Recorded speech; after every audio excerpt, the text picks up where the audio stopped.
Okay, let's try a quick thought experiment. Just picture your physical wallet for a second. All those cards stacked up, IDs, maybe some cash stuffed in there, loyalty cards. That's familiar, right?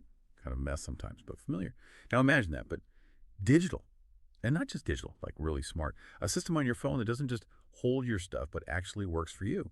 Verifying things, protecting your data. Almost sounds like sci-fi. Making life smoother, more private, less bureaucratic maybe. Welcome to the deep dive. Today, we're going beyond just tapping your phone to pay for coffee. We're diving deep into how digital wallets could genuinely transform, well, everything. Society, really. Our guide for this is a really interesting report by John Shama from the Global Trust Foundation. It's called Transforming Society Using Digital Wallets. So our mission today is to unpack what this tech really means, its capabilities, the implications, because it's way more than just a neat gadget. That's exactly right. And it's so important we shift our thinking from the start because, most people hear digital wallet and they immediately think Apple Pay, Google Wallet. And yes, those are part of it, sure. But what we're exploring today is, well, it's a different lead entirely. This isn't just some small tech update. It's fundamental. It's about redesigning how we handle identity, how we access services, how we do commerce securely. It's a huge shift towards giving individuals real control, privacy over their digital lives. Think of it like building better digital roads and bridges for everyone. Okay, let's really get into that. Because you're right, digital wallet just makes you think payments.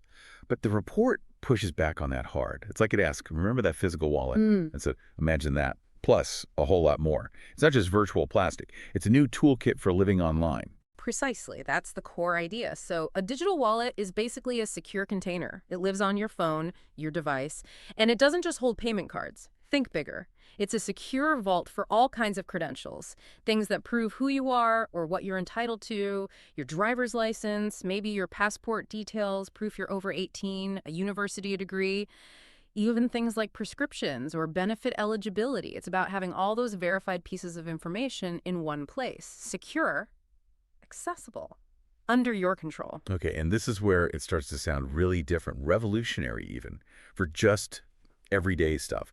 The report really highlights this. It's not just what you store, it's how you use it. Let's talk about selective disclosure. The report puts it really well. You can show all the details. Or, and this is key, just what you need to. That feels like a massive shift for privacy. Oh, it absolutely is. Think about it. You go into a bar, you need to prove you're, say, over 21 right now. You flash your driver's license, and boom, they see your exact birth date, your address, your photo, loads of info they don't actually need. With selective disclosure, your digital wallet could just confirm, yes, this person meets the age requirement. Full stop. Without revealing the actual birth date. Exactly. None of the underlying data.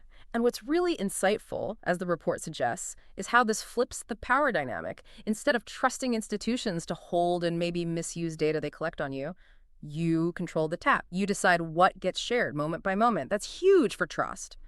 And privacy, obviously. Which brings us to this other concept that always sounds a bit like magic. Zero knowledge proof. How on earth can you prove something like being over 18 without showing the proof, like your birth date? How does that even work? Yeah, it sounds counterintuitive, doesn't it? But it's just very clever cryptography. A zero-knowledge proof lets you prove a statement is true to someone else without revealing anything else beyond the fact that the statement is true. So yeah, you can prove you're over 18 without showing your date of birth, or prove you have a qualification without sharing the actual certificate details. It's incredibly powerful for privacy. Minimizing data exposure is the name of the game. Okay, so we've got this incredible control, selective disclosure, zero knowledge proofs, and how do we actually, use it, share the information? The report mentions QR code functionality being important, plus the security needs to be rock solid. It's all on your phone, protected, using biometrics backups. Right. Those are the practical enablers. QR codes make the sharing part easy and quick, just a scan. And the security is layered. It uses the built-in security of your phone, fingerprint, Face ID, which is already pretty strong, plus secure backup options. So you combine that ease of use with the robust security and the privacy features. What you get is like a personal digital agent. It works in the background to make interactions simpler, safer, more private. It takes away some of that mental load, less worrying about forms and proving things. Okay, let's make this concrete. The report uses this brilliant, almost absurd example. Imagine trying to buy a kitten by post. I mean, just saying it sounds complicated. Think about all the steps. You need to prove you're allowed to have a kitten, maybe. A permit. The pet shop needs your ID. Then there's payment. How do you make sure you pay only when the kitten arrives safely? What about instructions for the courier?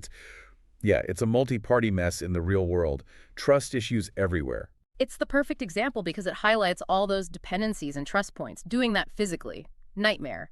Emails, phone calls, hoping everyone does their part. But a digital wallet could streamline that whole multilateral transaction, make it smooth. First, your wallet could share your verified ID, maybe proof of permit, and payment details securely with the shop. Perhaps even a vet reference attested, without sharing the vet's private info. Okay.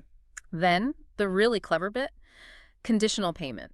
You instruct to pay only when delivered. Yeah. So the money is sort of held in escrow digitally. It only gets released when there's proof of delivery. Like the courier scans a code at my door. Exactly, something verifiable, a trigger event. The wallet manages all those conditions automatically.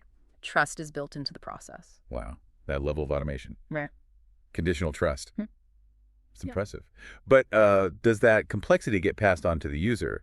I mean, managing conditional payments, waiting for triggers, does it feel complicated for the average person? Or is the design smart enough to hide that? That's a really important question. And the answer is it has to be simple for the user. The whole point is abstraction. The user sees simple options. Confirm purchase, agree to terms, maybe release payment upon delivery confirmation.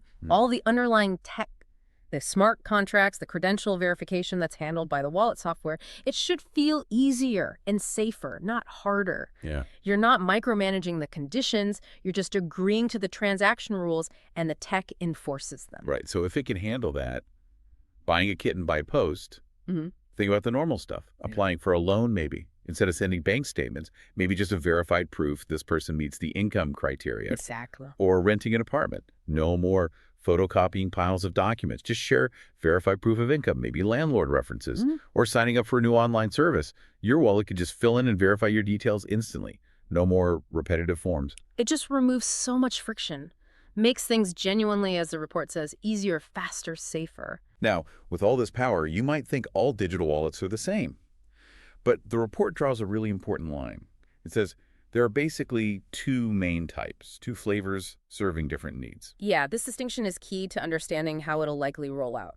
First, there's Type 1, the EU Digital Identity Wallet. This one operates firmly in the regulatory domain. Think official, government-related stuff. It's designed for high assurance only. High assurance meaning. Meaning it meets very strict security and verification standards suitable for things like your officially issued credentials, such as passport, driving license, etc.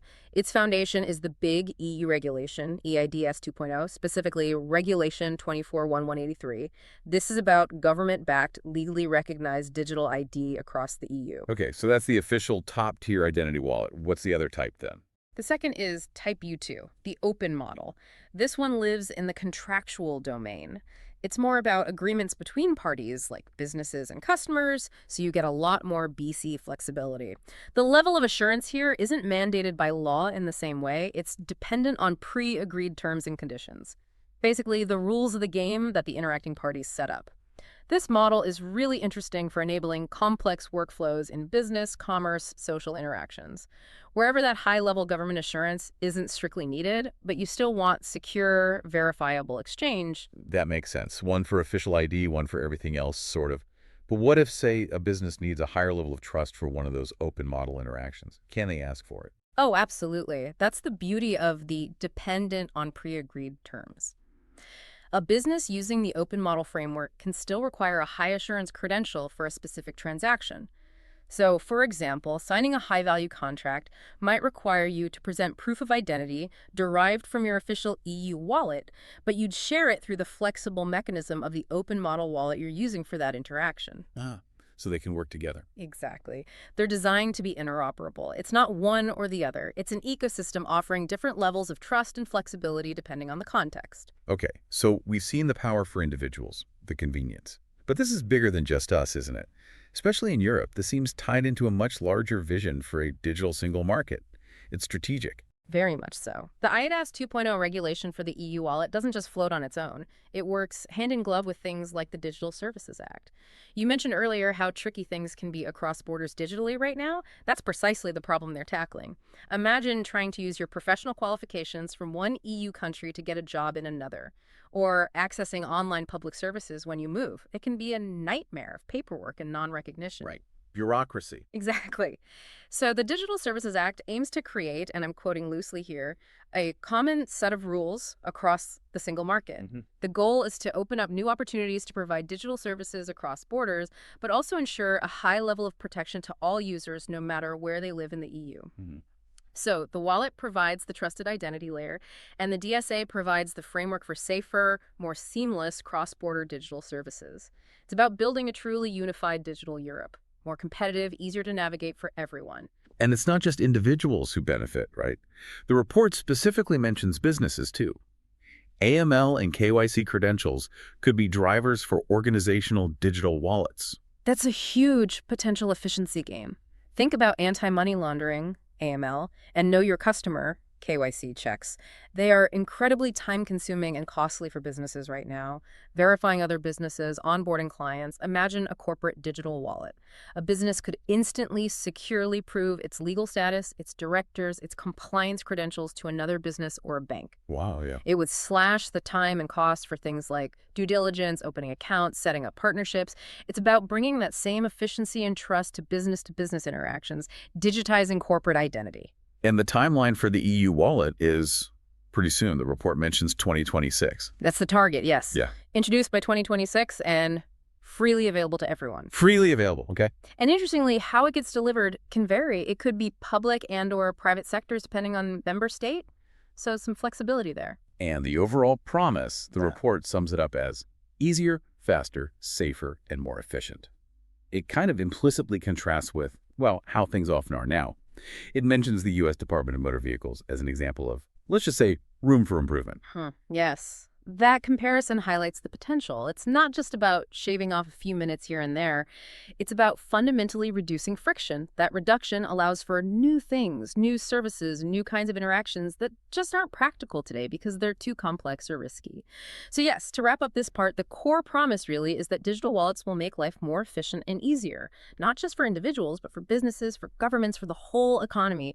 It's taking the grit out of the gears of digital interaction, improving security, and critically putting you back in control of your data. It's less a product, more like essential digital infrastructure. It's been quite a journey today, hasn't it? We started off just thinking about our physical wallets, that familiar bulge in our pocket or bag. And we've ended up exploring this digital system that promises so much more than convenience. It's about redefining privacy, security, control. A fundamental shift from just carrying stuff around to actually commanding our digital identity. It's really quite profound when you think about it. It really is, and maybe that leaves us with a final thought for you, the listener, to mull over. If this technology can smooth out something as fiddly and trust-based as buying a kitten through the mail, making it secure and straightforward, what else could it revolutionize? What other interactions in our lives that feel cumbersome, risky, or just plain impossible today might suddenly become easy? And maybe more fundamentally, how does this shift from relying on others to tell us who we are to us controlling our own verifiable proof? How does that change our basic understanding of trust in this increasingly digital world? It's not just about what's in the wallet anymore, is it? It's about how we prove ourselves.